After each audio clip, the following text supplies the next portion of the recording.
Hello, and welcome to the Ohio Chamber of Commerce's Elected Officials Interview Series. I'm Rick Carfagna, I'm with the Ohio Chamber, and I am deeply honored today to be joined by the Attorney General for the state of Ohio, Dave Yost. Dave, thank you for being here. Rick, it's great to see you again. Absolutely. You have just started your second four-year term as our 51st Ohio Attorney General, but you have served in different capacities over the years, both at the state and at the local levels. You kind of have a very unique journey to get to this point in your life. Can you talk a little bit about your background? Well, start off, I was in the private sector for decades before I was in the public sector. I actually started life as a musician after high school, playing in the bars and hustling for gigs. And Which instruments? Piano, guitars, Yeah. bass. I don't play I've any heard the of it guitar. well. But then I was a newspaper reporter. Later, I went to law school and practiced in our home county of Delaware, and we had our own firm. I signed the paychecks on the front, and so I had a long career before I went into public service and became county auditor for 4 years. A couple of terms as the county prosecutor in Delaware before I ran statewide, and I've served at this point 2 terms as the auditor of state and 1 term as the Attorney General, and was proud to be reelected by Ohioans last year with more votes than any Attorney General has ever received in the history of Ohio. Yeah. Well, I know when you were state auditor, you certainly were very relentless in making sure that public entities were held to accountability. And along those lines, you have had this mantra as Attorney General of protecting the unprotected. So whether that relates to attacking the opioid crisis, whether that relates to confronting the scourge of human trafficking we have in the state, or whether it's protecting school children. Can you delve a little bit deeper into those matters about protecting the unprotected? What are maybe been some of your office's initiatives that you're proud of in those regards? It's the whole phrase is not original. It came from an article that Peggy Noonan wrote in 2017 trying to explain the Trump phenomenon. And the idea behind it is that a lot of people don't have resources to protect themselves. So if the federal government or the business climate changes in substantial ways, a lot of us, probably you, probably me, have some resources, the intellectual capital, the networks, the financial capital to be able to adjust and to move on. A lot of other people don't have that, and any decision that the government makes that creates change impacts their lives, and they're just stuck with it. And the car breaks down and you need a new alternator, and you don't have the extra $400 to get it fixed in your budget. You don't make it to work. Right.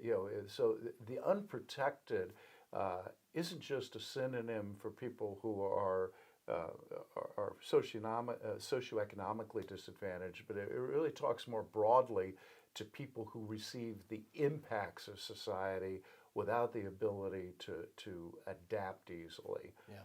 So the number one thing that we do is we push back against the administrative state. We fight for the rule of law. This administration in particular has used the executive order as a substitute for the legislative process, a substitute for congressional action.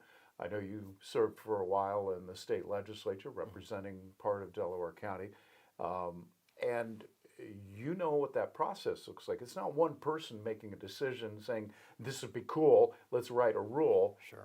There's a lot of give and take. So we go to court and enforce the rule of law. So important for business too. Stability, predictability. When you're making an investment that's going to have a horizon over 5 or 10 years, you can't afford to have the next election turning everything upside down. Well, that's certainly a message that resonates, I know, with our chamber members and with other businesses throughout the state of Ohio. So we appreciate hearing that. Uh, so let's get to some of the more timely issues going on here in the state. Earlier this month, it was the former Ohio House Speaker, Larry Householder, the former state GOP chairman, Matt Borges, were found guilty in a federal court of racketeering conspiracy. This involved a $61 million in bribe money that was paid out by First Energy Corporation in order to ultimately pass and defend legislation that would provide a $1.3 billion bailout that was known as House Bill 6. You've been very vocal about these verdicts being the beginning of accountability on this matter. When it comes to criminal charges and your office, can you talk a little bit about what the Attorney General, what you can and can't do in terms of investigations or in terms of prosecutions? And then when we're talking about this whole House Bill 6 scandal, what sort of actions has your office been taking over the course of this process? So in Ohio, the ability to prosecute a case rests at the local level with the local county prosecuting attorney. Mm-hmm. Having been one, I understand that they jealously guard that prerogative. Sure. So when you see that the Attorney General is bringing a criminal case, we were invited in by that local prosecutor. Mm-hmm.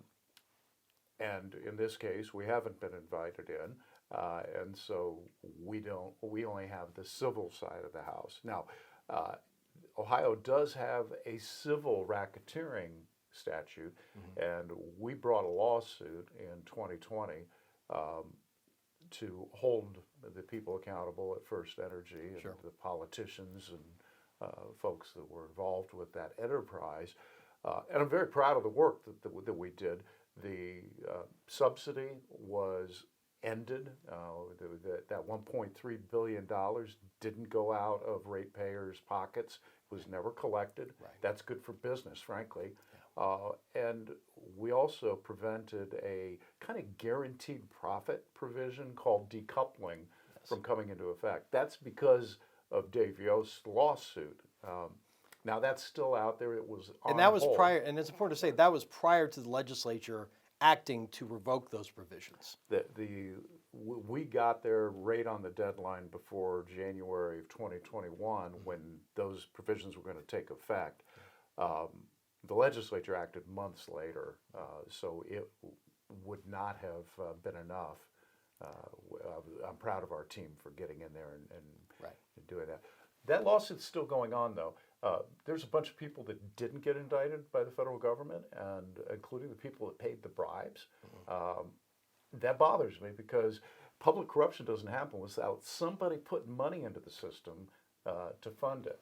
Right. So I think it's very important, even if we don't have criminal charges, my office is going to make sure that we pursue that civil lawsuit against the private sector people who were part of corruption. Something else that is of grave concern to Ohioans is the February 3rd train derailment in East Palestine. Oh, yeah. Very tragic. There was no loss of life, thankfully, but certainly lots of destruction, lots of uncertainty in the air about whether or not there's ground contaminants, water contaminants, air contaminants. Lots of talk being done at the state and federal and even local levels. But you filed a lawsuit in federal court surrounding this incident. Talk a little bit about that if you can. And where in Ohio, where do you think we fall short when it comes to rail safety?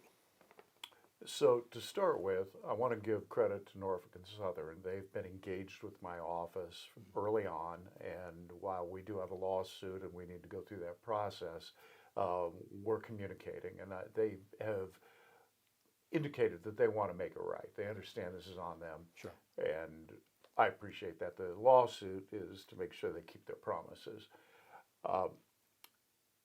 But we've had damage to the environment, to the economy up there, to people's health, and my goal is to not only clean up the mess, which is ongoing now, but to have longitudinal funding so that when we find out 3 or 5 or 10 years from now that there are downstream impacts, like we did with Desert Storm and the burn pits, or 9/11, that there are resources to be able to deal with those downstream effects. Let me just add one other thing. I mentioned that Norfolk had been in contact with our office. Yes. Our culture in the Attorney General's office is we want to talk with people. We want compliance, not lawsuits. Nobody will ever get a lawsuit and go, "Oh my gosh, I had no idea this was coming." They're going to know because we engage, we reach out, and the lawsuit is the last resort. Sure. But if people have an issue, members have complaints, or there's some kind of consumer issue going on, I encourage them to reach out, work with us. We would much rather work things out without going to court at all, Yeah. and really welcome those conversations. Because my experience is most businesses that stub their toe didn't mean to. They're not mean. They're not out trying to take advantage of people. Yeah. They just either made a mistake or were unaware of something. We want to get to compliance. I want to shift gears a little bit. I mean, obviously, we talked a little bit about your office defending the state in certain legal matters, but you also are there to defend everyday Ohioans, especially when it comes to protecting Ohio's consumers. You have enforcement authority over more than 25 different consumer protection laws. Is there, I don't know to what extent you could talk a little bit at a high level about that, but even talk about if there's anything timely related to Ohioans or to businesses regarding scams or any kind of deceptive behaviors. What's some activity that your office has been witnessing lately? We do have a very broad consumer protection function. It's not as broad as some states, so we don't, for example, have a price gouging law in Ohio.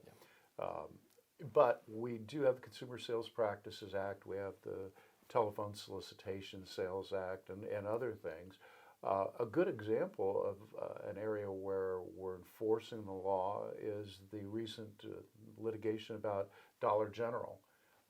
Dollar General was charging different prices on their shelf and rang up. One store had over 80% failure rate in the test. So we sued them for deceptive practices. Sure. Particularly interesting, this isn't just a paperwork problem. When people would get to the cash register and said, wait, this rang up as $2, it's supposed to be $1, they were told, there isn't anything we can do about it. We can't give you a refund, we can't re-ring it. That's just not right. That is not honest dealing in the marketplace. And a failure for the state to enforce against activity like that penalizes every honest retailer out there. Well, at present, the legislature is crafting its 2-year state operating budget. It's going to be over $200 billion. None of us are safe.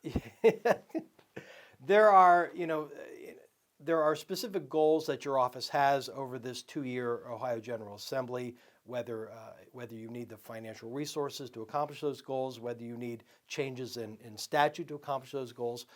What are some of the talks that you're currently having with the Ohio legislature during this budget process that relates to the needs of your office, the vision of your office, and the things that you want to accomplish? So the number one thing is police training. Ohio, unlike some other states, only funds statewide mandatory training for police officers every once in a while when you have the money. So we had it in 18, we didn't have it in 19. And you can go back through time and see gaps of years where police training wasn't funded. Yeah. My My goal is to get permanent yearly funding and a mandatory training for our police officers. Every time there's something that people don't like in the news media, and we had a lot of that in 2020, everybody says, well, we need more police training. Yes, we do. And I don't want this to be a crisis response. Let's get it going year after year. You know, if you had a basketball team and they only had training and coaching every third year, they're not going to be as good as they could be. And it would be asking a lot to ask them to play for the championship. Yeah. Let's give our officers the tools we need. That's our number one project this year. Yeah, that's great. And I would be remiss if I didn't thank you. In my final term as a state legislator, we were able to get some great legislation passed, actually multiple bills passed with your office, but one that I'm especially proud of dealt with revising the solicitation laws and kind of breaking that up, but really going after the supply side of the human trafficking problem. And I just want to thank your office because now you've been able to use that as a tool to really go after the people that are Funding it. that are funding it, that are taking advantage of these poor women and contributing to the scourge. And these are the people that kind of get off scot-free and shining a little bit of a light on it and increasing the penalties on them. So, Rick, I appreciated your leadership on that. I'm glad we got that done. yes. So we'll end on kind of a lighter note. Besides being our state's top cop, you are also a husband.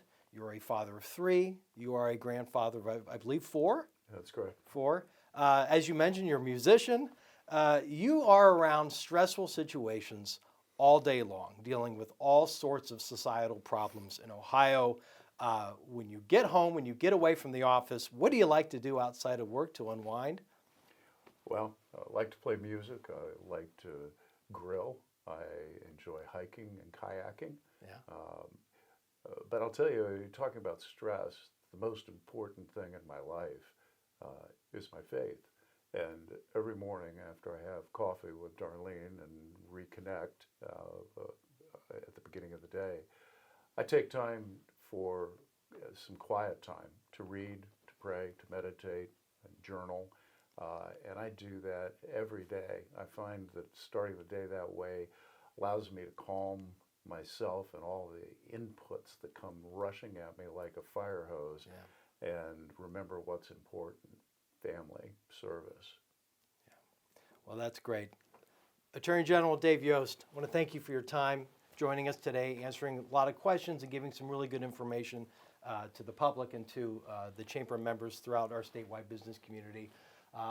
That's a wrap. I'm Rick Carfagna with the Ohio Chamber of Commerce. Thank you all for joining us once again for our elected officials interview series, and we'll see you next time.